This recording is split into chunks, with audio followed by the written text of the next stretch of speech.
मेरे को याद है ये माला उन्हीं को पहनाना चाहिए जिनका आज दिन है, और हमारे यहाँ बकरे को पहनाते हैं हलाल करने के पहले। तो मैं मूवमेंट का बकरा हूं और मैं जानता हूं इनकी राजनीति क्या है। उन्होंने जब भी बताया कि बाल सफेद हो गए इसका मतलब हम बूढ़े नहीं हुए। ये दिमाग से अभी भी जवान है, इनको मालूम है किसकी कुर्बानी कब देना है। तो अभी मेरा नंबर लगाया है। साथियों,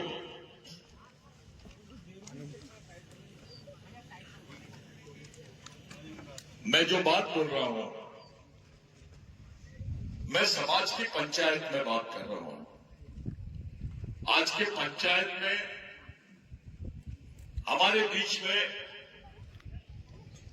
देश के सबसे नामचीन विवादित वकील सुप्रीम कोर्ट के, जिनके नाम से जज को भी पसीना आता है, आप बलराज मलिक साहब यहां मौजूद है।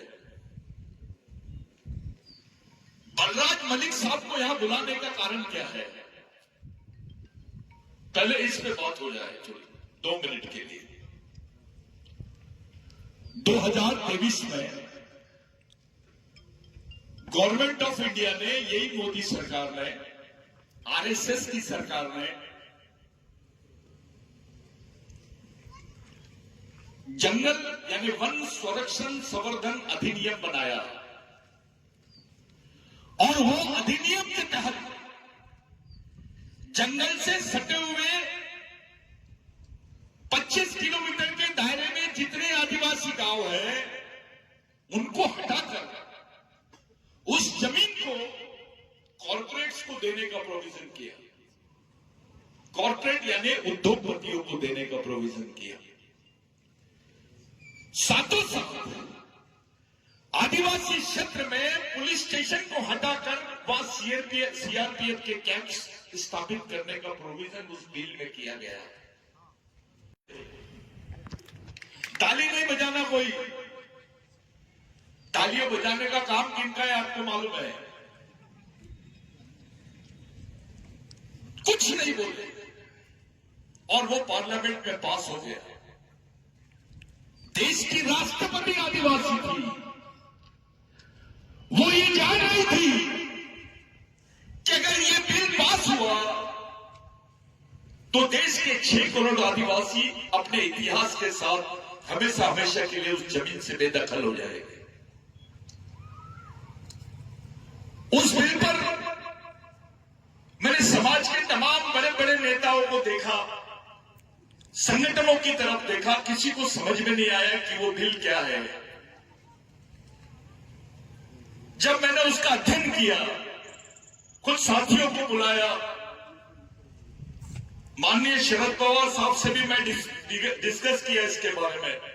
उन्होंने बोले यार ये तो पास हो गया है, और पार्लियामेंट का सेशन में विपक्ष नहीं था तब ये पास हो गया। मैंने बोला सर विपक्ष नहीं था, ये पास हो गया ठीक है, लेकिन पास होने के बाद विपक्ष अपनी भूमिका निभा रहा है क्या इसमें?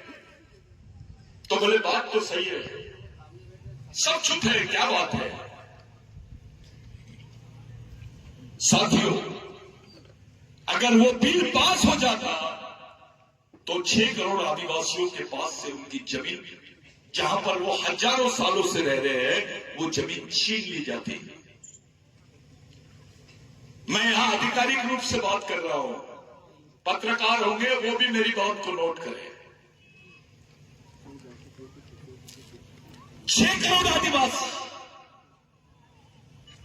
उनको खत्म करने का षड्यंत्र रखा गया था उस बिल में। जब मैं दिल्ली गया तो मुझे बोला गया सतीश पेंदा, अबे ये कॉर्पोरेट के लिए दिया गया बिल है, अगर तू बीच में जाएगा तेरे को मार डालेंगे, तेरा नामो निशान भी नहीं रहेगा, तू क्यों जा रहा है, खिलाफ है। मैंने बोला साहब हमारा समाज तो वैसे ही मरा हुआ है, मैं मर गया तो इससे कौन सी हानि होने वाली है समाज।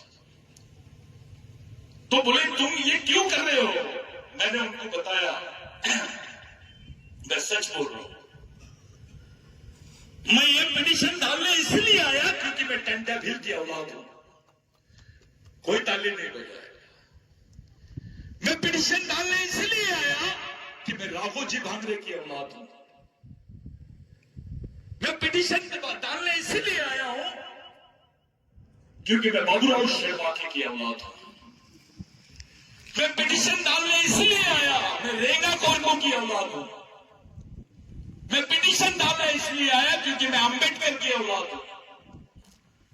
मैं पिटीशन डालने इसलिए आया क्योंकि महात्मा फुले की औलाद हूं। और मैं पिटीशन डालने इसलिए आया क्योंकि मैं बिरसा मुंडा की औलाद हूं।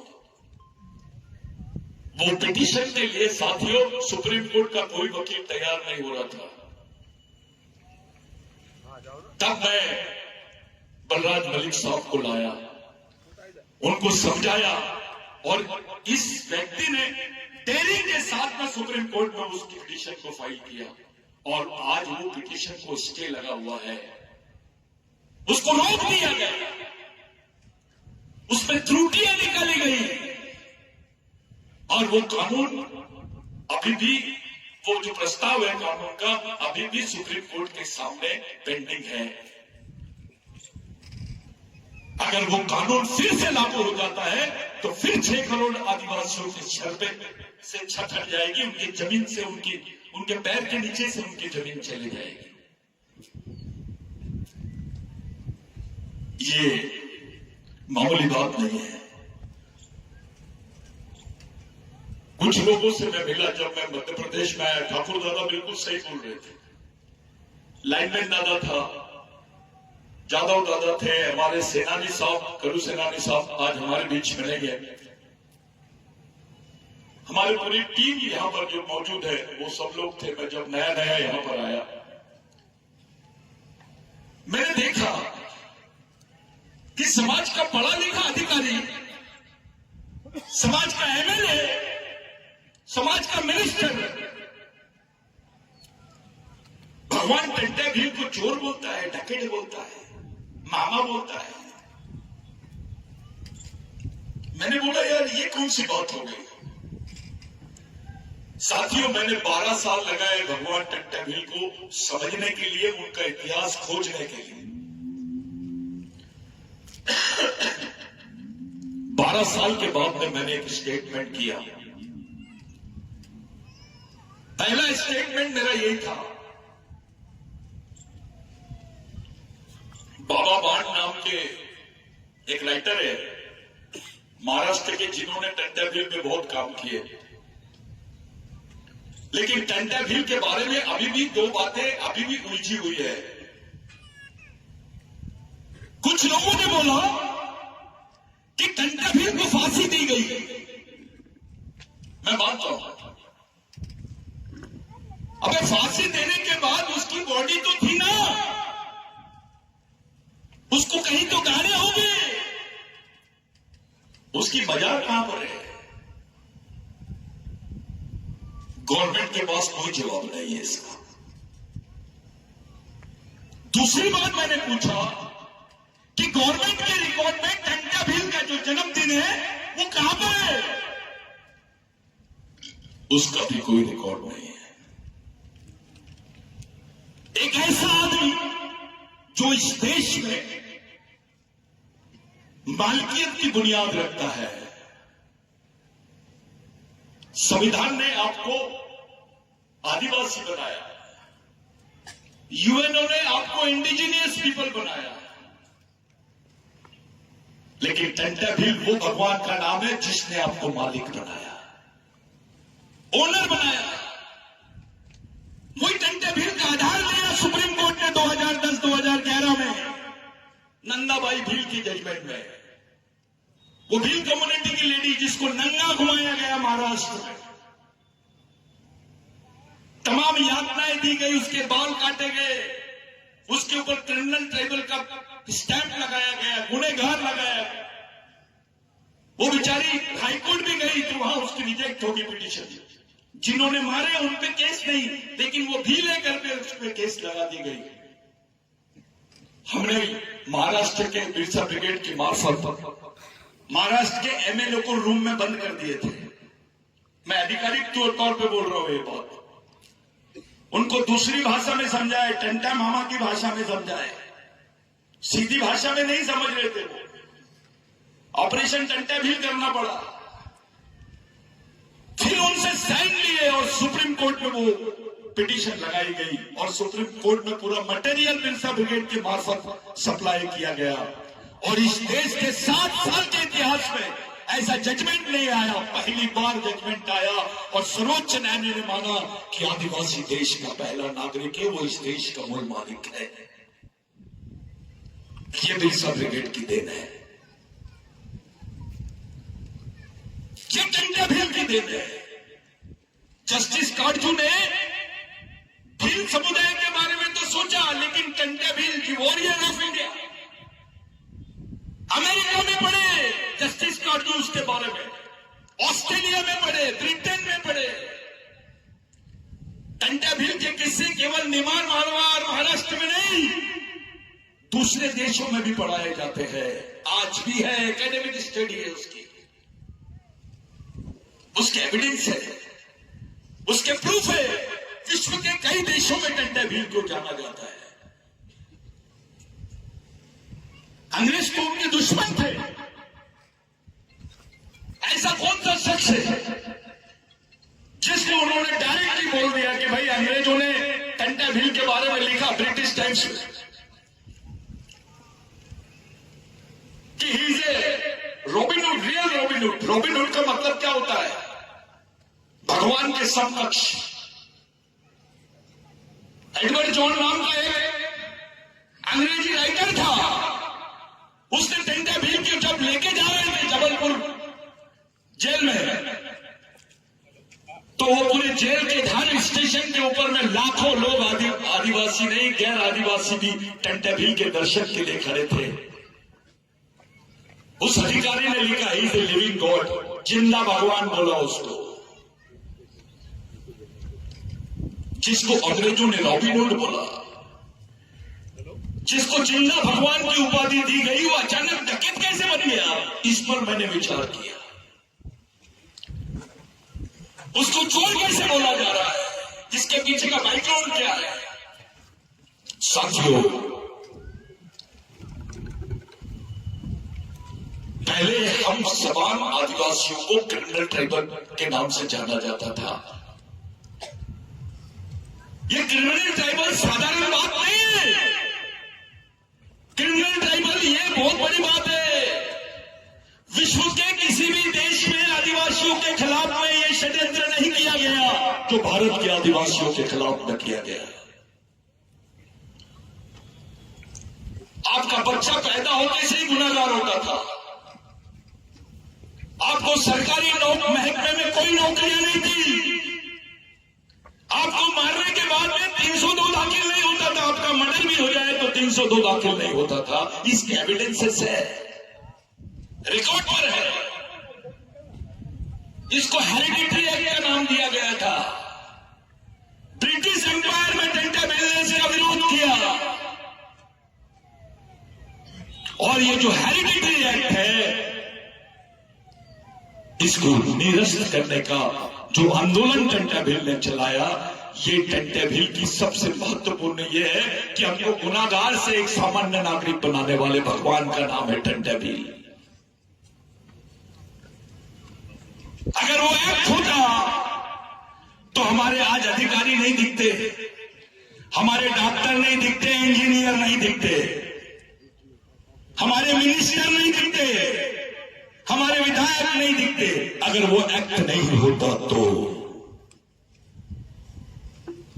उस एक्ट को खत्म करना अच्छे खां के बस की बात नहीं थी। इस देश में 16,000 आदिवासियों की एक ही दिन में उनको मारा गया, एक ही दिन। और वो 16,000 आदिवासी केवल निमाड़ मालवा के नहीं थे, मध्य प्रांत के थे। वो 16,000 आदिवासियों की मौत के बाद ब्रिटेन में ये बिल पास हुआ कि जो क्रिमिनल ट्राइबल एक्ट है ये अनलॉफुल कानून है, यानी ये न्याय संगत कानून नहीं है, इसको रद्द किया जाए। तब वहां से आदिवासियों के हिस्से में नौकरी आई, आदिवासी पढ़ सका, आदिवासी डॉक्टर बना, इंजीनियर बना, टीचर बना, कलेक्टर बना, विधायक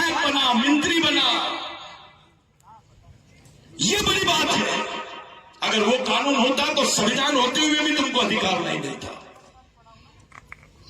ये सामाजिक न्याय का सबसे बड़ा कानून था और ये सबसे महत्वपूर्ण विषय था जिस पे गांधी से लेकर नेहरू से लेकर सभी लोगों ने बात की, लेकिन बाद में पहले भगवान टंटा भील ने उसका विरोध किया। साथियों, यहां पर अहिल्याबाई होलकर का एम्पायर था, यहां पे अहिल्याबाई का राज था। उस टंटा भील का सबसे वफादार साथी रेंगा कोरकू। रेंगा कोरकू जी ने बताया टंटा भील को कि मालिक, हमारे लोगों को तो ये लोग कहीं में भी किसी नौकरी में नहीं ले रहे हैं, किसी जगह शामिल नहीं कर रहे हैं, किसी सरकारी महकमे में, पुलिस में, कहीं पे भी नौकरी नहीं मिल रही है। हमारे लोगों का होगा क्या? आप देखिए उस वक्त टंटा भील की सोच क्या होगी, थोड़ा सोचिए। भगवान टंटा भील की जो सोच है उस वक्त बोल रही, भगवान टंटा भील ने बोला भगवान रेंगा कोरकू को कि जाओ और अंग्रेजी हुकूमत को बता दो कि अगर तुमको टंटा भील को पकड़ना है तो आदिवासियों को पुलिस में भर्ती करना पड़ेगा। ऐसे तो आंडू पांडू गांडू कई नेता आते हैं, ऐसा दम किसमें है कि अपनी गिरफ्तारी के एवज में, अपनी मौत के बदले अपने समाज की जिंदगी देखने की बात की उसने। कौन से भगवान ने किया? कौन से भगवान ने तुम्हारे लिए ये काम किया? थोड़ा बताओ तो सही। उस वक्त सीपीएम बना प्रोविजन था सर, पूरे सेंट्रल इंडिया में regulation of land and provision of land, यानी ये जो जमीन के अधिकार है इस पर बंदी थी। भगवान टंटा भील की वजह से आपके हिस्से में आपको भूधारक जिसको बोलते हैं आप लोग, भूमि धारक से भूमि मालक बनाने वाले आदमी का नाम है भगवान टंटा भील। यहां बैठा हुआ कोई कलेक्टर होगा, मिनिस्टर होगा, कोई एमएलए होगा, डॉक्टर होगा, इंजीनियर होगा, किसान होगा, बच्चा होगा, स्टूडेंट होगा। जाओ 1925 के पहले का जो ठाकुर दादा ने बोला, बहुत अच्छी बात बोला। अरे 1925 नहीं, 1885 के पहले में तुम्हारे पास जमीन थी या नहीं थी, इसके प्रूफ निकाल के बताओ। कोई जमीन तुम्हारे नाम से नहीं थी, कोई जमीन नहीं थी। तुम्हारे हाथ में जमीन के पट्टे आए। उस वक्त संविधान नहीं था साथी, उस वक्त अंग्रेजी हुकूमत थी और यहां के राजाओं की मिलीजुली सरकार थी अंग्रेजों के साथ, जिसको प्रो कॉलोनियल गवर्नमेंट बोलते हैं, वो गवर्नमेंट थी। और उस गवर्नमेंट में तुम्हारे पास जमीन के अधिकार नहीं थे। इनको मजबूर कर दिया भगवान टंटा भील ने कि अगर आप ये अधिकार नहीं देंगे तो आदिवासियों में क्रिमिनल ट्रैक पैदा होते ही रहेंगे, होते ही रहेंगे, होते ही रहेंगे। जो सर छोटू राम जी ने किया, सच्चाई में वो टंटा भील के असली अनुयायी रहे होंगे, उन्हीं की सोच के वो सेकंड टंटा भील रहे होंगे। आपके जमीन के पट्टे आपको मिले। आज निमाड़ मालवा ने पूरा सह्याद्री से लेकर सतपुड़ा तक आदिवासियों के और गैर आदिवासियों के हिस्से में जो जमीन आई है, वो जमीन किसी और की वजह से नहीं, भगवान टंटा भील, राघोजी भांगरे, बिरसा मुंडा, ये लोगों की वजह से देंगे।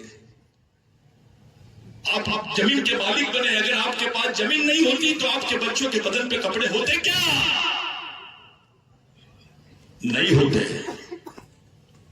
आपको खाने को रोटी मिलती क्या? आप शहर में आके रह पाते क्या? नहीं रह पाते। तब जिंदा रहने का एकमेव साधन था खेती। जमीन, उस जमीन के मालिक बनाने में टंटा भील का बहुत बड़ा हाथ है। आज तो आपका मिनिस्टर, आपका राष्ट्रपति भी बन गया है, अभी आपके समाज के कई मिनिस्टर बन गए, समाज को 10 एकड़ जमीन नहीं दे पा रहे। ये जो जब प्रोग्राम भी कर रहे हैं हम, ये किराए की जमीन पर है, इसके मालिक नहीं है। लाखों एकड़ जमीन हमारे हिस्से में आई, लाखों एकड़ जमीन का मालिक बनाना किसकी बात है? कोई राजा ने बनाया क्या? हाथ उठा के बताओ, हाँ ये नहीं बोलो। किसी राजा ने जमीन दिया? जम के बोलो। किसी नेता ने जमीन दिया? किसी भगवान ने जमीन दिया क्या? तो जिस आदमी ने तुम्हारे हिस्से में जमीन का मालिक तुमको बनाया, जिसने तुमको जमीन का मालिक घोषित किया, जिसने तुमको इस लायक बनाया कि तुम कुछ उपजा सको, वहां से कुछ खेती कर सको और अपना पेट भर सको, वो भगवान, उस भगवान से भी उसकी तुलना नहीं कर सकते हम। उस भगवान का नाम है टंटाबिल। अब एक खास बात बताना चाहता हूं, बुरा नहीं मानना। पहले हमारी मां बहनों को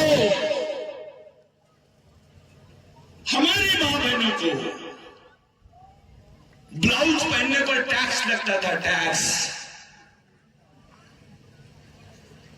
सर, पूरे सेंट्रल प्रोविंस में आदिवासी महिलाओं के बदन पे कपड़े नहीं होते थे, अगर वो कपड़े पहनी तो उसको टैक्स देना पड़ता था। ये मनुवादी व्यवस्था थी, राजा आदिवासियों का लेकिन राज मनुवादियों का। हमारी मां बहनों को टैक्स लगता था, अगर उसने पूरे कपड़े पहन ली तो उसको टैक्स देना पड़ता था जमींदारों को, यहां के मनुवादी। उस लड़ाई को खत्म करने वाले भगवान का नाम है टंटाबिल। आज हमारी मां बहनों के बदन पे कपड़े हैं ना, तो ये टंटाबिल की वजह से है। क्या ऐसा आदमी डकैत हो सकता है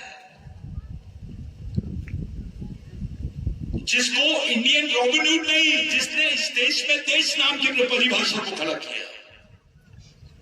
सेंट्रल प्रोविंस एक्ट जो था भारत का पहला एक्ट था जिसकी वजह से संविधान अस्तित्व में आया। बाद में बिरसा मुंडा की लाइन आई।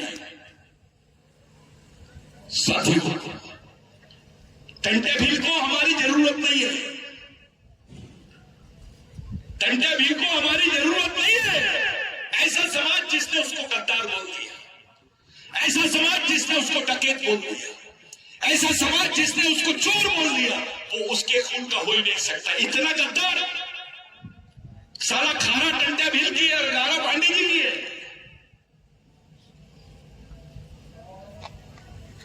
वो अपना हो ही नहीं सकता। उस व्यक्ति की जरूरत, उस भगवान की जरूरत आदिवासियों को है, भगवान को हमारी जरूरत नहीं है। टंटाबिल किसी पहचान का मोहताज नहीं है। आज अभी अभी यूनेस्को में भगवान टंटाबिल के 2 प्रपोजल सामने आए, language of land and language of culture. भगवान टंटाबिल के सामने कई पुरोहितों ने प्रस्ताव दिए कि आप ये धर्म का रास्ता अपनाओ। टंटाबिल ने एक बात पूछा, क्या कोई भगवान आपकी सामाजिक लड़ाई लड़ सकता है? तो बोले नहीं। क्या कोई भगवान आपके बीच में सामाजिक परिवर्तन कर सकता है? तो नहीं। तो फिर मुझे भगवान और धर्म ये दोनों की जरूरत नहीं है। मेरे लोग सांस्कृतिक सामाजिक जीवन जिएंगे। हम अपने पूर्वजों को, पेड़ पहाड़ पौधों को मानने वाले लोग हैं, हम उसी रास्ते से चलेंगे। मराठी में पोवाड़े है, पोवाड़े। आप डॉक्टर बाबा साहब यूनिवर्सिटी में रहे सर। डॉक्टर बाबा साहब अंबेडकर की मां भी भगवान टंटाबिल के कुछ बातों को, जो पोवाड़े थे, वो सुनाती थी बाबा साहब को। बाबा साहब खुद बचपन में टंटाबिल बनते थे। और राज की बात कि डॉक्टर बाबा साहब अंबेडकर को जब संविधान बनाने का मौका मिला और संविधान बन गया, तो उनकी एक इच्छा थी जो बचपन से उनके दिमाग में थी। जो 26 जनवरी का दिन है, यह समाज परिवर्तन का दिन माना जाता था। उस वक्त भी क्योंकि अकेला टंटा भील 1 लाख ग्राम सभाओं का संचालन करता था, इसके एविडेंस मिल गए अभी।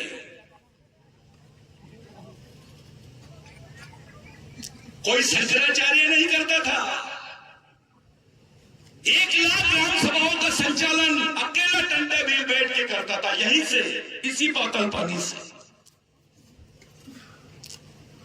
1 लाख परिवार मामूली बात नहीं है। कोई कम्युनिकेशन नहीं, कोई साधन नहीं, फिर भी इतना बड़ा नेटवर्क। डॉक्टर बाबा साहब अम्बेडकर ने 26 जनवरी को ही चुना। ये दिन बहुत महत्वपूर्ण दिन है, जिसको आप लोग तीन संक्रांत बोलते हैं। आपकी तरफ क्या बोलते हैं सर इसको? बसंत संक्रांत भी बोलते हैं। इस संक्रांत का एक ही त्योहार है इंडिया में जो 14 तारीख को होता है, 14 जनवरी को ही होता है, वो है संक्रांत। मेरे को एक दिन बता दो 13 जनवरी को हो गया होगा, एक दिन बता दो 15 जनवरी को हो गया होगा। वो 14 जनवरी को होता है, और 14 जनवरी के 11वें दिन 12वें दिन जिस बच्चे ने जन्म लिया, उसका जो पोवाड़े में उल्लेख है पुराने, आज भी केवल भिल्ली भाषा में नहीं, टंटा भील को मानने वाले, उसमें मरने मिटने वाले लोग केवल भील नहीं है, गोंड भी है, कोरको भी है, आंध भी है। पूरा सह्याद्री और सतपुड़ा में टंटा भील कर एक में साधन। आज तक के किसी भगवान के ऊपर इतने गाने नहीं बने जो टंटा भील पे बने हैं। उस समय कबीरपंथियों को सबसे ज्यादा संरक्षण अगर किसी ने दिया होगा भारत में, वो टंटा भील ने दिया है। कबीरपंथियों को भी सुरक्षण टंटा भील के विचारों से ही मिला है। यानी कबीर की विचारधारा को भी संरक्षण देने वाले भगवान का नाम है टंटा भील। साथियों, ये जो 26 जनवरी है, जब इसका बर्थ डेट डिक्लेयर हुआ, बहुत लोगों के पेट में दर्द हो गया। कैसे हो सकता है किसी आदिवासी आदमी का जन्मदिन 26 जनवरी को हो? अबे है, इसके हजारों एविडेंस है। हम चाहते हैं कि जिसने सच्ची लड़ाई लड़े, माफी नहीं मांगी आदिवासियों ने, जिन्होंने सच्ची लड़ाई लड़े, जब तिरंगा फहराए लाल किले में, तो वहां सबसे पहले जुबान पर नाम आए, आज भगवान टंटा भील का जन्मदिन है। कोई ताले नहीं बजा, ये जरूरी है। लेकिन आज राष्ट्रपति आदिवासी होने के बावजूद भी नाम नहीं ली। इसका मतलब उन्होंने इतिहास की किताब नहीं पढ़े। प्रधानमंत्री जी ने भी नाम नहीं लिए, मजबूरी में बिरसा मुंडा कर रहे। उनको समझ में आ गया अगर बिरसा मुंडा इतना खतरनाक है तो इसका बॉस कितना खतरनाक होगा। बिरसा मुंडा नाम की तो गोली है, लेकिन टंटा भील नाम का इंजेक्शन भी है, तो डायरेक्ट ऑपरेशन वाली बात हो जाती है। अभी एक ही को हजम किए, तो टंटा भील जो शब्द है साथियों, ये शब्द अपने आप में आदिवासियों का प्रेजेंटेशन करता है, उसका नेतृत्व करता है। आप लोग, मैं, पूरे देश में षड्यंत्र चालू है सर। यूनाइटेड नेशंस में कॉन्स्पिरेसी मैंने आपको बताया था सर, कि यहां के कुछ सो कॉल्ड इंटेलेक्चुअल्स लोगों ने ये बोले कि निमाड़ मालवा में और राजस्थान में, गुजरात में पाए जाने वाले जो भील वंश के लोग हैं, वो आदिवासी नहीं है। वो ग्लैडस्टोन डुमडुम की किताब में भी मेंशन किया है उसने कि आदिवासी नहीं है, ये आदिवासी वंश के मालूम नहीं होते, ये राजपूत होते हैं। यानी इस कौम को आदिवासी की सूची से बाहर करने का षड्यंत्र, वो भी इंटरनेशनल लेवल। यानी आपको अभी तक के राष्ट्रीय संवैधानिक अधिकारों से वंचित रखा गया, लेकिन उनकी लाइन भी है अंतरराष्ट्रीय संवैधानिक अधिकारों से भी वंचित करने की है। यानी नेशनल राइट्स के साथ साथ इंटरनेशनल राइट्स को भी ये लोग खत्म करना चाहते हैं। लेकिन अपनी किस्मत इतनी ऊंची है कि भगवान टंटा भील को ऑस्ट्रेलिया का आदिवासी जानता है, ब्रिटेन का आदिवासी जानता है, रेड इंडियन अमेरिकन भी बोल रहा है we are having some knowledge about Tantya Bhil. वो ये नहीं बोल रहे कि हमको मोदी के बारे में जानकारी है, वो ये बोल रहे हैं हमको भगवान टंटा भील के बारे में जानकारी है। ये वो नाम है साथियों जिसकी तुलना नहीं की जा सकती, जिसके काम की किसी से तुलना नहीं की जा सकती है। दुख इस बात का होता है कि हमारे लोग हमारे ही आदमी का प्रचार, यही मऊ से डॉक्टर बाबा साहब अम्बेडकर का जो जन्म स्थान है, इसी मऊ से पूरे विश्व में बाबा साहब की विचारधारा गई। क्या आपको ऐसा नहीं लगता कि भगवान टंटा भील की विचारधारा पूरे विश्व में यहीं से जाना चाहिए? अरे जाएंगे क्या? हमने तो दिमाग को लॉक करके रखे हैं, जो दिमाग का कारखाना है, जो विचारों की प्रोसेसिंग है, वही बंद कर दी हमने। कोई मिशन नहीं। बच्चा तो किसी भील का है, बच्चा तो किसी जादव का है, किसी XYZ का है, आदिवासी का है, लेकिन सुंदर तिवारी जी की है। बच्चा आपका और उसके दिमाग में सोच तिवारी जी की, कैसा लगेगा? यानी आपने मां बाप होने का फर्ज पूरा नहीं किया, आपने केवल रोटी दे दी उसको। लेकिन मानव होने के नाते सबसे महत्वपूर्ण गुण रहता है इंसान का विचारधारा। जानवरों के अधिकार नहीं होते, जानवरों की कोई विचारधारा नहीं होती, आदमी की विचारधारा होती है। हमने अपने बच्चों को विचारधारा नहीं दी है, उसको समाज नाम की चीज ही नहीं समझा है। इसलिए तो बिलाला बोल रहा है, इसलिए तो मारेला बोल रहा है, इसलिए तो भील बोल रहा है, इसलिए तो वोट बोल रहा है, प्रधान बोल रहा है। ये जो वैचारिक नपुंसकता है, इसने समाज को खोखला बना दिया है। साइंस बोलता है कि पूरे देश के आदिवासियों का डीएनए एक है, पूरे विश्व के आदिवासियों की संस्कृति एक है, उनकी समस्या भी एक जैसी है, उनका शोषण भी एक जैसा है, उनकी संस्कृति भी। तो फिर समाज भी एक क्यों नहीं हो सकता साथियों? कोई बिलाला बारेला कोई अलग अलग नहीं है। मैं तो बिलाला और गोंड का कनेक्शन बता देता हूं, डीएनए और सांस्कृतिक का।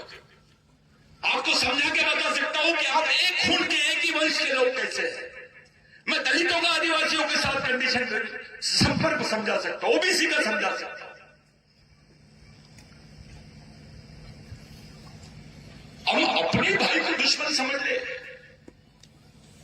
भगवान रेंगा पोपू ने बोला था, जो अपने भाई को नहीं पहचान सकता वो दुश्मन को नहीं पहचान सकता, और जो दुश्मन को नहीं पहचान सकता वो लड़ नहीं सकता, और जो लड़ नहीं सकता ऐसे आदमी को गांडू बोलते हैं। हमने अपने ही भाई के साथ दुश्मनी बोल ली। बिलालों का अलग संगठन, बारेला का अलग, भील का अलग, कोंड का अलग, कोरकू का अलग। इतने देश साइने हो गए क्या? अम्बेडकर के भी बाप बन गए, भगवान टंटा भील के भी बाप बन गए। अब इनका विरोध मत करो। समाज में जो जो ऐसे संगठन कर रहे हैं उनका सत्कार कर दो सबके सामने। हार मान जाओ कि तू ही हमारा अम्बेडकर है। इससे दरारें बढ़ेंगी। समाज एक जगह कैसे आएगा इस पे कोई चर्चा ही नहीं कर रहा है। जाति पे चर्चा हो रही है, पार्टी पे चर्चा हो रही है, संगठन पे चर्चा हो रही है, नेता पे चर्चा हो रही है, लेकिन समाज पे चर्चा नहीं हो रही है। पूरे भारत में किसी ने जब भी बताया इतनी लड़ाई लड़ी, 70% आदिवासियों ने लड़ाई लड़ी है आजादी की, और वो जल जमीन जंगल से जुड़ी हुई लड़ाई थी। टंटा भी फांसी दी गई। यहां पे सब पढ़े लिखे लोग हैं, मेरे युवा साथी हैं, मेरी मां बहने हैं, टंटा भील को फांसी, रेंगा कोरकू को बाद में मारा गया जहर देकर, बिरसा मुंडा को फांसी, राघोजी भांगरे को फांसी, बाबूराव शिरवाकर को फांसी, तिलका मांझी को फांसी, सिद्धू कानू को फांसी, शंकर शाह रघुनाथ शाह को तो तोप में बांध के उड़ा दिए। इतनी फांसी कौन से समाज के आदमी को दी गई? चलो बता। इस देश की आजादी में किसका कितना योगदान है? अगर ये बात करना चाहता है कोई तो आदिवासियों से करे। अबे तुम्हारे इतने लोग भी नहीं मरे होंगे जितने हमारे लोगों को फांसी दी गई है, फिर भी उस समाज का सम्मान नहीं होता इस देश में। ये युवा लड़कों को मालूम नहीं है कौन सा झंडा पकड़ना है। ये सचबुद्धि है उनकी कि पीले बांध लिए उन्होंने, लेकिन उसके पीछे की कोई सोच है क्या?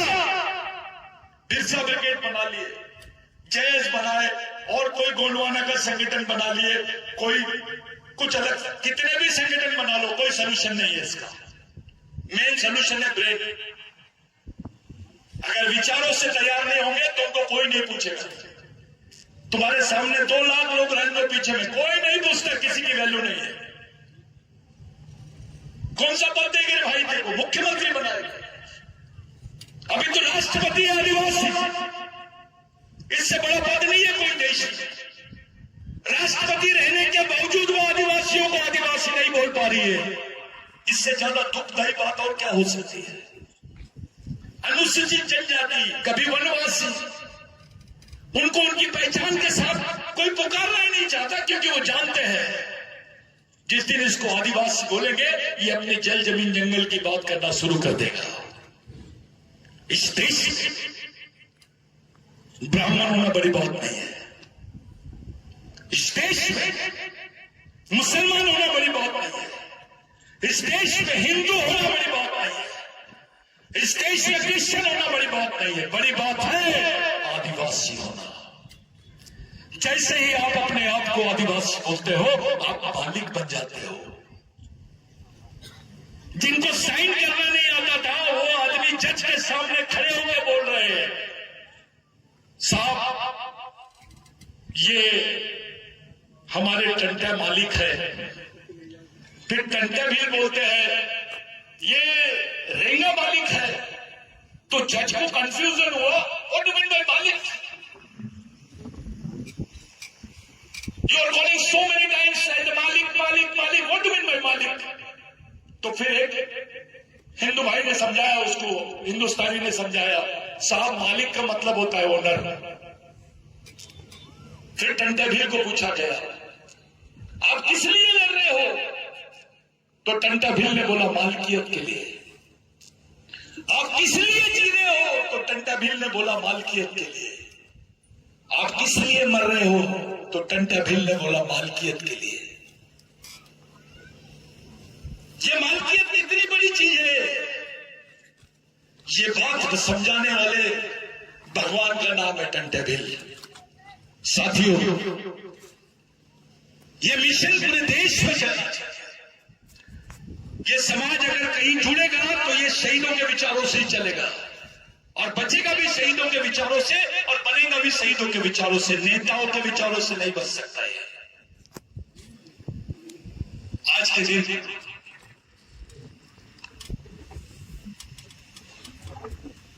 मैंने आपको 2 उदाहरण दिया था।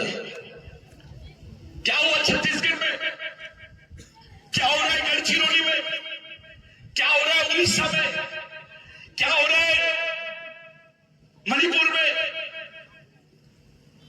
थोड़ा पढ़ो, पेपर पढ़ो, समझ जाएगा तुमको कि आदिवासी एरिया में क्या चल रहा है। अभी यहां मध्य प्रदेश गवर्नमेंट के भी कुछ अच्छे अधिकारी सब लोग हैं। मैं एक न्यूज सुनाता हूं आपको।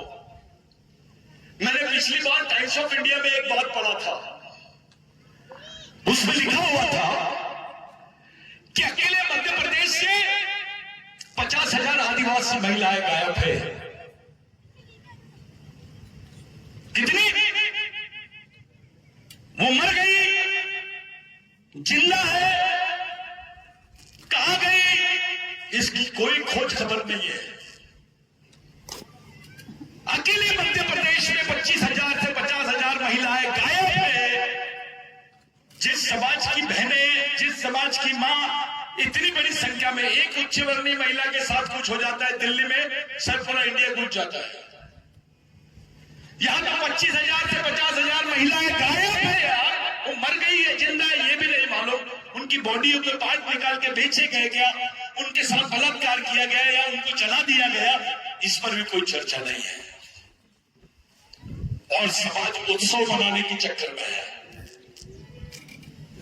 जिस समाज में एक साथ 25 से 50,000 मौतें हो जाती है, वो भी बहनों की, वो समाज सीरियस क्यों नहीं है, गंभीर क्यों नहीं है, वो उस बारे में सोच क्यों नहीं रहा है, ये प्रश्न खड़ा होता है। और अगर वो सोच नहीं रहा है, गंभीर नहीं है, इसका मतलब उसके समाज नाम की जो चीज थी, जो सामाजिक वेदना होती है अपने मन में, जो दुख होता है, दर्द होता है, वो खत्म हो गया। वो एक के प्रति जो भावना होती है सामाजिकता की, वो सामाजिक भावना ही खत्म हो गई है, क्योंकि हमारे समाज से सामाजिक विचारों को ही खत्म करने का षड्यंत्र किया गया है। अभी राजनीतिक विचारधारा का कार्यक्रम चालू है, दूसरा तो कुएं में डाल रहा है, लेकिन हमारे लोग हमको खाई में डाल रहे हैं।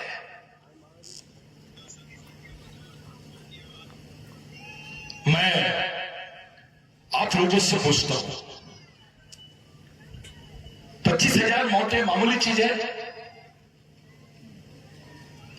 अच्छा, मौत हो गई तो सुन लेना आदमी इसके वजह से मर गए, अबे वो मरे हैं कि जिंदा यही नहीं मालूम। सर इट इज बहुत इंपॉर्टेंट क्वेश्चन है, कोई बात नहीं कर रहा इस पे। नेशनल ह्यूमन राइट्स कमीशन वो भी चुप, नेशनल ह्यूमन राइट्स कमीशन वो भी चुप, महिला आयोग भी चुप, मानव अधिकार आयोग भी चुप, समाज के नेता चुप, समाज के अधिकारी चुप, समाज पूरा खामोश। इससे एक बात समझ में आती है कि हम डरे हुए हैं। हमको हमारे ऊपर किए गए अन्याय का जिसको एहसास नहीं होता, वो आदमी बगावत नहीं कर सकता, और जो बगावत नहीं कर सकता वो परिवर्तन नहीं कर सकता। जिस भगवान को आप लोग यहां याद कर रहे हैं साथियों, उस भगवान के बारे में जितना बोला जाए उतना कम है। मैं आपको हर एक आर्टिकल रेक्टिफाई करके बताऊंगा। बहुत जल्दी किताब बिरसा मुंडा पर, टंट्या भील पर, राघोजी भांगरे पे, बाबूराव शेरमाके पे, तिलका मांझी पे, ऑक्सफोर्ड यूनिवर्सिटी से बिरसा ब्रिगेड के माध्यम से प्रकाशित होने वाली है। साहब, अब इस यूनिवर्सिटी में मेरा पहला थीसिस है आदिवासियों का अंबेडकर, अंबेडकर के आदिवासी नहीं, आदिवासियों का अंबेडकर, ये थ्योरी हम लोग रख रहे हैं। जो 6 शेड्यूल का एरिया है, वो पूरे भारत को 60% ऑक्सीजन देता है सर। जो 5वीं 6वीं अनुसूची का जो एरिया है भारत का, यानी आदिवासी भारत, 60% भारत को पालता है, और उसी 60% भारत की ऑक्सीजन लाइन बंद करने के चक्कर में लोग लगे हैं। 1-1 लाख पेड़ काट रहे हैं, आदिवासी मार रहे हैं। मैं तो वो देखा टीवी पे, वो इंस्टाग्राम पे, फेसबुक पे, 13-14 साल की लड़की, उसके हाथ में मशीन गन, पैर में स्लीपर, उसके वजन से ज्यादा मशीन गन का वन, और उसको दिखाया जा रहा है ये आदिवासी नक्सली लड़की है, ये सरेंडर करने जा रही है, खूंखार नक्सली है। और अपने कुछ नेतागण बोल रहे हैं खूंखार है। अबे साले, तेरी बेटी है, तेरी बच्ची है, पहले ये तो पूछ उससे कि तेरे हाथ में मशीन गन कैसे दिया और किसने दिया। पूछ तो सही, क्यों दर्द नहीं हो रहा तेरे को? जिसकी पढ़ने की उम्र थी, जिसके हाथ में किताब होना चाहिए था, उसके हाथ में बंदूक कैसे आई? गवर्नमेंट ने ग्रीन ऑपरेशन शुरू की। हमने देखा है कई नक्सलियों को मारा गया, हिडमा जैसा आदमी मर गया, वो जमीन के लिए लड़ रहे, वो लड़ रहे, ये कर ले। एक न्यूज मैंने पेपर में सुना कि भैया जो जमीन के लिए वो लोग लड़ रहे थे, हिडमा मरने के बाद वो जमीन अदानी को दे दी। सर मैं भी सोच कर पड़ गया, मामला किस बात का, झगड़ा किस बात का है? अरे नक्सली रास्ता गलत है और वो उसका हम समर्थन भी नहीं करते हैं। यहां तो षड्यंत्र चल रहा है, कोई भी आदिवासी पढ़ा लिखा लड़का कुछ बोल दिया तो उसको नक्सली बोल देते हैं।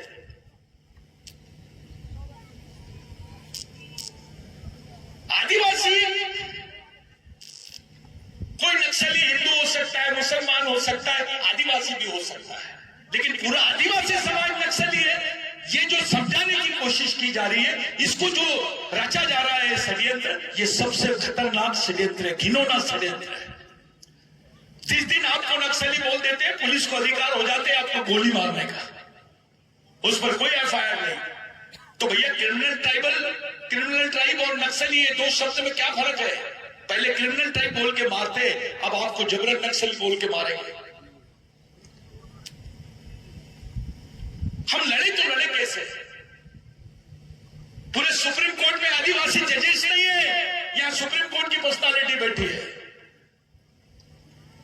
एक अच्छा आदिवासी वकील नहीं है सीनियर, जिसके पास जाके आप अपने एससी एसटी के रिजर्वेशन की बात कर सको। और सबसे ज्यादा भ्रमित अगर कोई है तो समाज का पढ़ा लिखा कर्मचारी अधिकारी वर्ग, उसको आरक्षण के सिवा डेवलपमेंट का कोई रास्ता ही नहीं समझ में आता है। वो जंगल में रहने वाले, जंगलों में रहने वाले बच्चे के एजुकेशन के बारे में, वहां के आश्रम स्कूलों के बारे में बात करने को तैयार नहीं है। वो जल जमीन जंगल के प्रश्नों को बोलने के लिए तैयार नहीं है।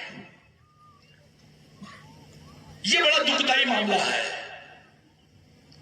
बिरसा मुंडा की थ्योरी है, मैं 5 मिनट और बोल सकता हूं कि नहीं?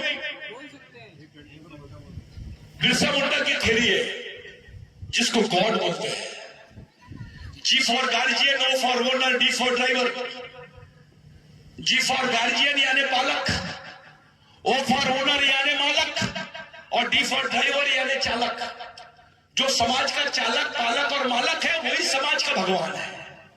और यही है समाज के पढ़े लिखे लोग, कर्मचारी अधिकारी, यही समाज के सच्चे भगवान है।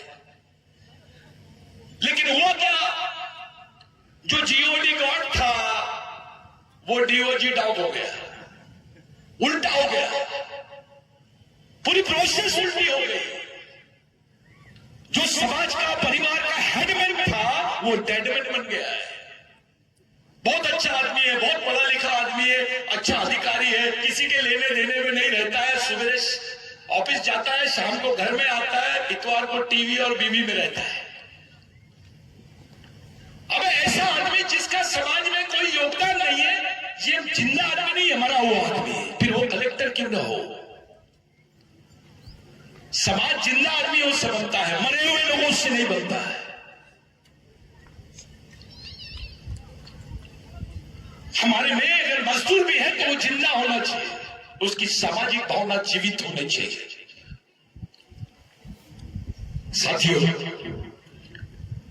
ये एक सामाजिक मिशन है, ये कोई संगठन नहीं है।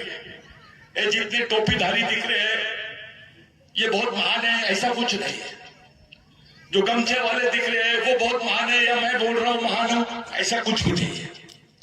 जब तक हमारी सामाजिक सोच, हमारी वैचारिकता और हमारा वैचारिक सिद्धांत, जिसको आइडियोलॉजी बोलते हैं, सोशल आइडियोलॉजी, हम समाज के सामने नहीं रख देते, देश के सामने नहीं रख देते, हम अपना अस्तित्व बचा नहीं पाएंगे।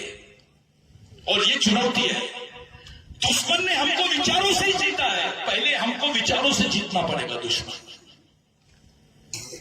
सर छोटू राम का जो संघर्ष हमारे मलिक सर बता रहे थे, बुनियादी रूप से वही संघर्ष रहा है। वहां पे आज जो किसान आंदोलन कर रहे हैं, ये इनको मालिक बनाने वाले भगवान का नाम है सर छोटू राम। वो पंजाब प्रांत में काम था उनका, जिससे नेहरू से लेकर गांधी से लेकर सभी प्रभावित थे। और छोटू राम जी संभवतः कंटाभिल से प्रभावित होंगे, बिरसा मुंडा से प्रभावित होंगे, इसमें कोई शक नहीं है सर। आप लोग सामाजिक ध्रुवीकरण की प्रक्रिया को समझो। जिस तरीके से ये लोग हमारे को बांट रहे हैं उस षड्यंत्र को समझो। अपने सामाजिक प्रयत्न को, अपने सामाजिक ईमानदारी और समझदारी को सामने रखो। यहां बैठा हुआ हर बुजुर्ग कर्मचारी, चाहे रिटायर्ड हो या अभी पोस्ट पर हो या बाकी सब लोग, आप अपने जिंदा रहते हुए इस सामाजिक मिशन की नींव रखो। इस समाज में जहां पे हम बैठे हैं, एक एक अनपढ़ आदमी पूरे देश समाज को जिंदा रख सकता है इतने सालों तक, जो भगवान भी नहीं कर सकता है। तो हम तो उसकी औलाद है। कम से कम अपने प्रयत्नों से हम समाज में एक सामाजिक मिशन तो चला सकते हैं।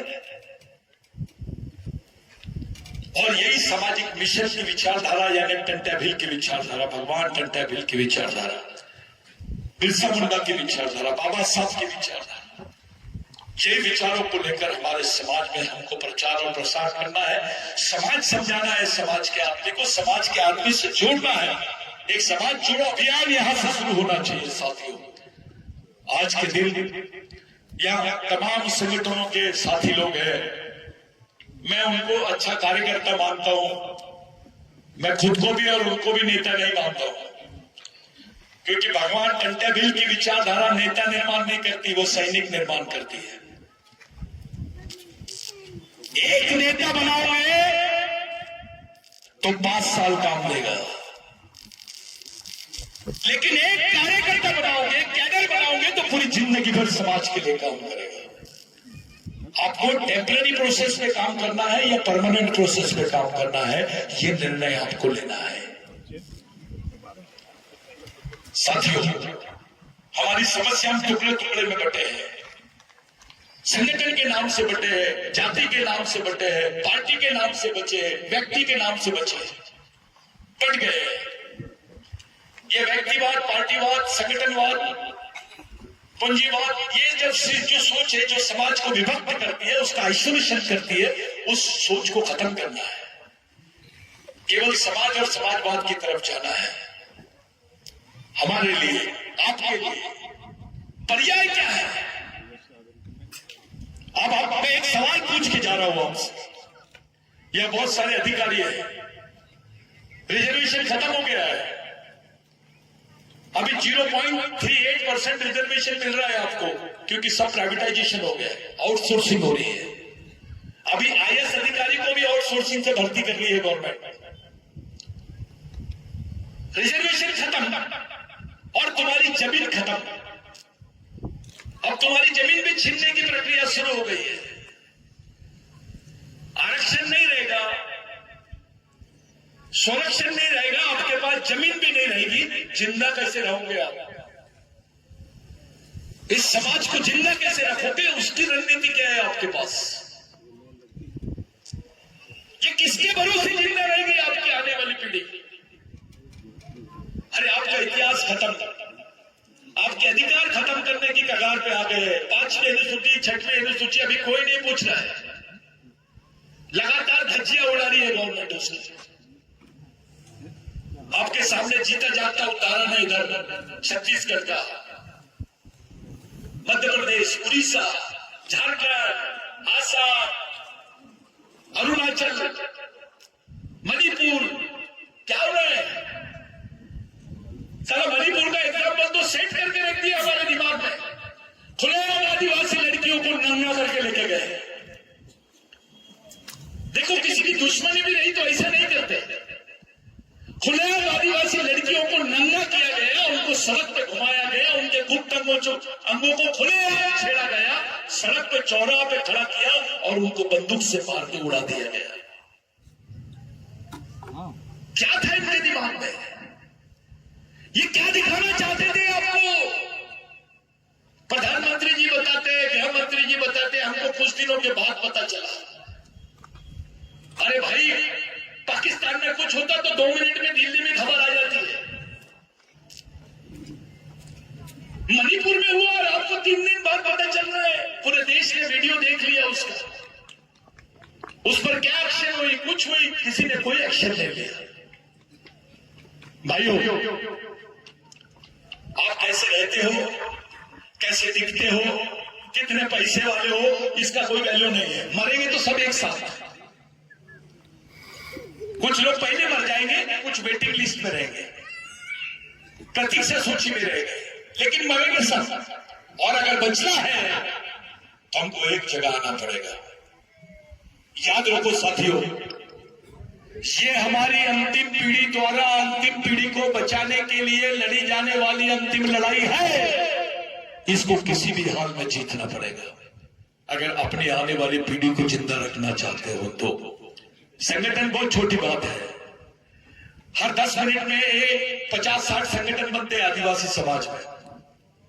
आपने कोई 10 संगठन भी बना लिए तो उससे कुछ फर्क नहीं पड़ने वाला है। आपको मिशन की जरूरत है, एक वैचारिक मिशन की जरूरत है।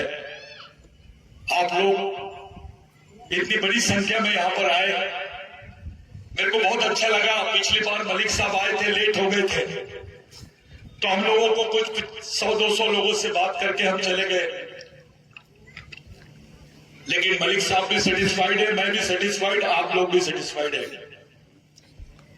हम लोग आने वाले समय में इसी पाताल पानी से जो कार्यक्रम हम लोगों ने राज्य स्तर का किया है, अगली बार जितने लोग हैं सब लोगों से मेरी विनती है, इसको राष्ट्रीय स्तर का कार्यक्रम बनाना है।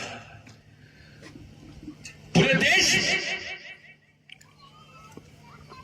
सबसे बड़ा तिरंगा, सबसे बड़ा टंटा भील का स्टैच्यू ऑफ यूनिटी से भी बड़ा टंटा भील का इसी जमीन पे हम लोगों ने खड़े करके पूरे देश में और इंटरनेशनल लेवल पे मैसेज देना है कि टंटा भील के सैनिक जिंदा है, इसका समाज जिंदा है, इसके खून में असर है, इसके खून के लोग बेईमान नहीं है। ये एक जगह आज भी तैयार है। जो लड़ाई टंटा भील ने लड़ी वो पूरा समाज लड़ने के लिए तैयार है। ये मैसेज पूरे देश में देना है हमको। इतनी संख्या है, कल 2 लाख लोग जमा होंगे तो प्रधानमंत्री जी को भगवान टंटा भील का नाम लेने के लिए मजबूरी बन जाएगी।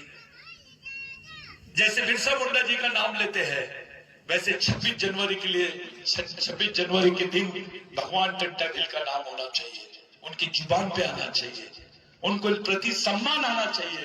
ये देश के वास्तविक भूमालक है। साथियों, आप लोग पूरी ईमानदारी से, पूरी समझदारी से, संगठन का भेदभाव ना करते हुए, जाति का भेदभाव ना करते हुए पूरी ईमानदारी से इस मिशन को चलाएंगे।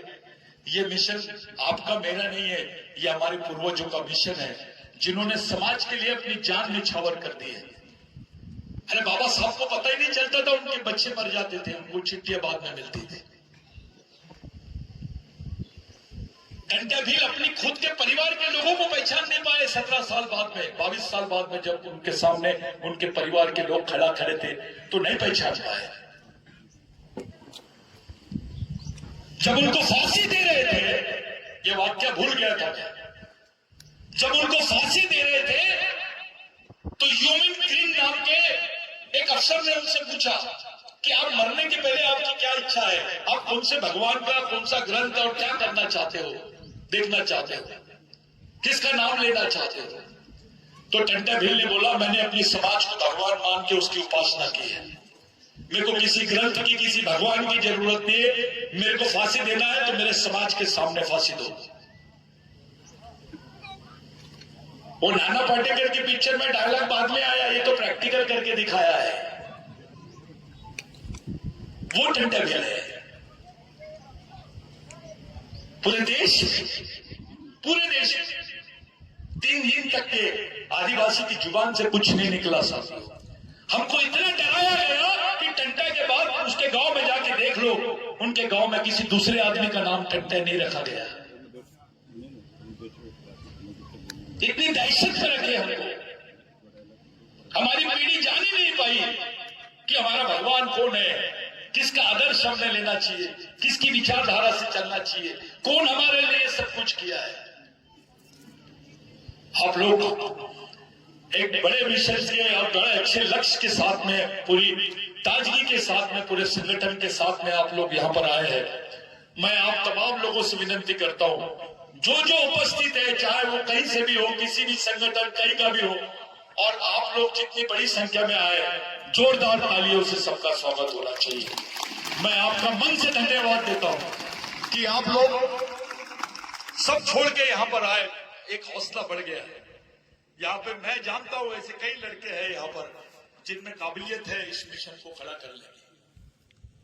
सिर्फ एक छोटी सी सोच होना बस, कि अभी नहीं तो कभी नहीं। अगर अभी चुक गए साथियों तो इतिहास के साथ खत्म हो जाएंगे। हमारी मां बहनों से भी विनती है, वो शंकर भगवान का उपास करने के बजाय भगवान कंटाभील के बारे में कहानी बताना शुरू करो। अपने बच्चों के कान में फूंको, उसको ओरिजिनल भगवान बताओ। ओरिजिनल बंदूक दो उसके हाथ में, डुप्लीकेट बंदूक मत दो। दुश्मन के कारखाने से बंदूक खरीदकर दुश्मन के खिलाफ नहीं लड़ सकते। दुश्मन बंदूक तो देगा, गोली अपने पास रख लेगा। फिर उससे अच्छा का डंडा है, बंद हवाई जहाज से अच्छी चालू साइकिल है। कम से कम चला तो पाओगे। हवाई जहाज है, बंदे क्या करोगे, क्या के काम आएगा वो। साथियों, कारखाना भी हमारा, सैनिक भी हमारा, बंदूक भी, ब्रेन भी, त्याग भी हमारा, सोच भी हमारी और संघर्ष भी। मामला खत्म।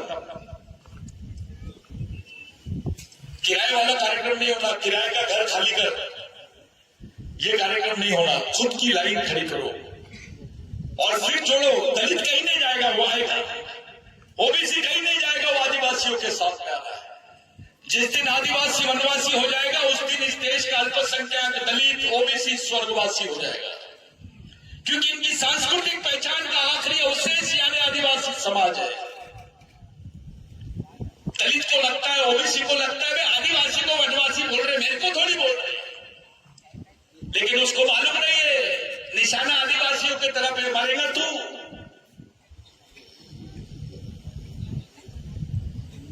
और सामाजिक मिशन चलाने के लिए सोच की जरूरत पड़ती है, उसकी ज्ञान की जरूरत पड़ती है। सोशल साइंस, इसको सोशियोलॉजी बोलते हैं साथियों। लॉजिक, तर्क के साथ। मैं और थोड़े देर के लिए समझ लीजिए, आदमी का ऑपरेशन करना है और जानवर के डॉक्टर से कराओगे, मरेगा कि बचेगा? तो समाज का ऑपरेशन है तो डॉक्टर भी सामाजिक होना चाहिए। समस्या सामाजिक है तो इलाज भी सामाजिक होना चाहिए। इसी सोच के साथ आप लोग यहां पर मौजूद हैं। मैं आप लोगों को क्रांतिकारी अभिवादन करता हूं। खास करके मलिक साहब का मैं आपको बताने के लिए मुझे गर्व होता है। मलिक साहब अपने पूरे मिशन के लीगल एडवाइजर है और हमारे को रह रह के उनका योगदान मिलते रहता है। उन्होंने बहुत बड़ी बात बोली है कि पूरे देश के किसान आंदोलन के लोग इस मिशन को साथ देने के लिए तैयार है। ये बहुत बड़ी बात है। पूरे सुप्रीम कोर्ट के वकीलों का एक बेंच, एक टीम ऐसा बन गया है जो आदिवासी प्रश्नों को लेकर कभी भी आधी रात को काम करने तैयार है, वो भी निःशुल्क। लेकिन प्रश्न सामाजिक होने चाहिए, व्यक्ति के लिए नहीं। कुछ बातें मैंने गलत बोल दिया होगा तो माफ करना, लेकिन जो सच था मैंने आपके सामने बोला। यह सामाजिक शिक्षा और सामाजिक दीक्षा का मार्ग है जो भगवान कंटाभील से लेकर बिरसा मुंडा तक जाता है, तिलका मांझी तक जाता है, राघोजी भांगरे तक जाता है। ये लोग मिलकर